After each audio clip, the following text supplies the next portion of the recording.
In this video, we're going to explore 3 other starting points for coming into a more moderate relationship with alcohol or marijuana. Number 5. Experiment with different ways of dealing with boredom and difficult emotions.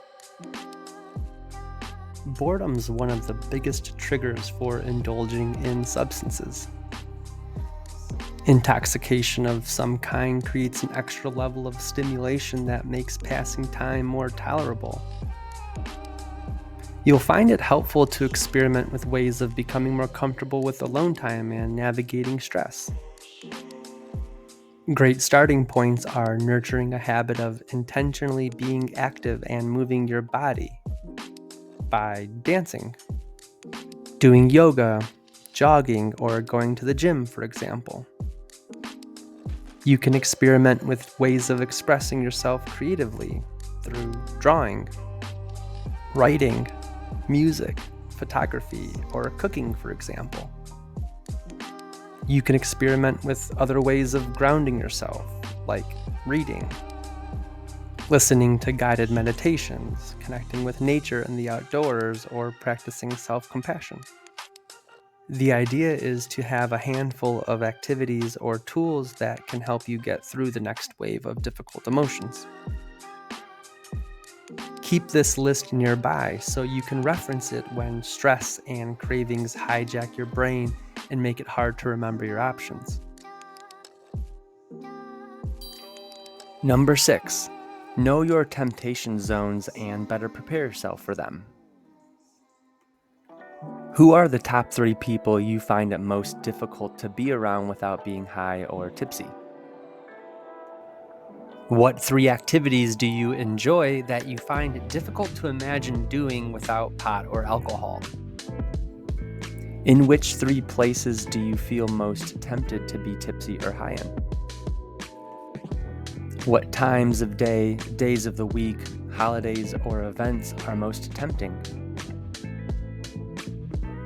Now that you know your temptation zones, you can create space to better equip yourself for them. Perhaps you can plan out activities better and more creatively with the aim of minimizing cravings by switching up the setting or activity a bit. Is there a way you can make a hangout more stimulating without this substance? Or perhaps you need to just reduce time spent with certain people or in certain places. Or you can travel with a bag of items to soothe or distract you.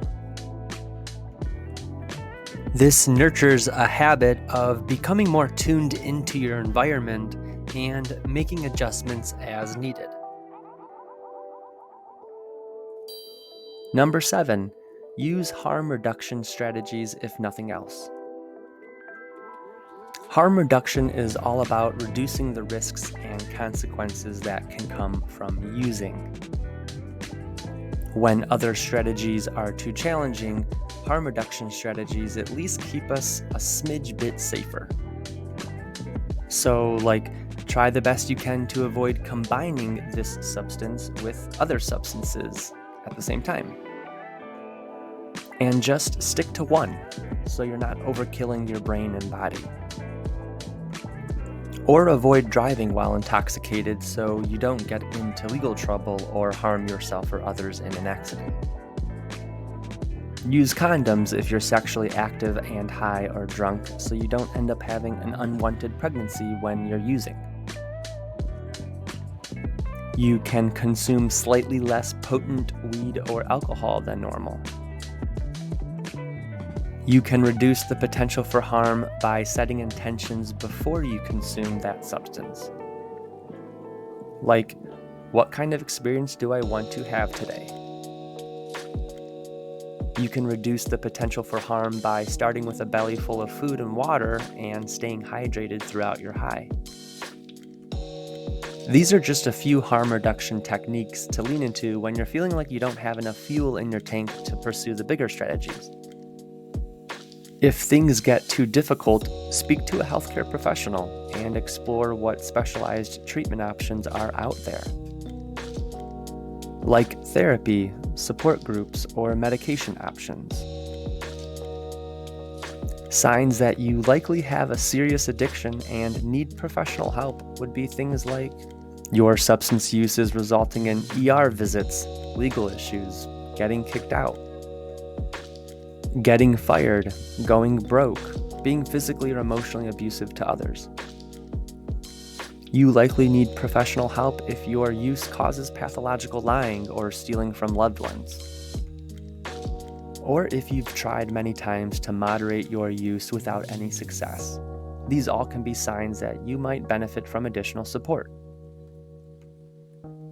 And needing additional help doesn't mean you're bad or broken.